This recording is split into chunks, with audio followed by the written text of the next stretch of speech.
কি মনে হচ্ছে এটা বেলা 11টা? আরে না না, এটা হচ্ছে সকাল 6টায়।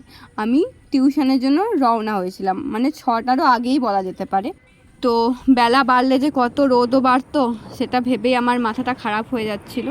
তারপরে বাসে চেপে জানলার ধারে বসেও কোনো কিছু কাজ হয়নি, কারণ পুরো রোদের ছটাটা পড়ছিল।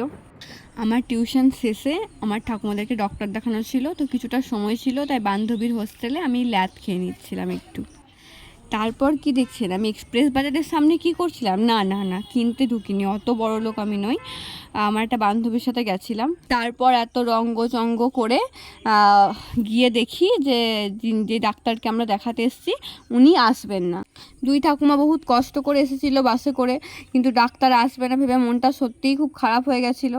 তারপর আমি মন ভালো করার জন্য দুটো এখনকার ট্রেন্ডিংয়ে অরুণ আইসক্রিম দিয়ে দিয়েছিলাম, আর বলছিলাম এই রোদ্রে অত আর মন খারাপ না করে এই আইসক্রিম দুটো খেয়ে ঠান্ডা হয়ে বাড়ি চলো। কিন্তু যাই হোক, খুব খারাপ লাগছিল, কারণ এতটা কষ্ট করে বাসে জার্নি করে এসছে।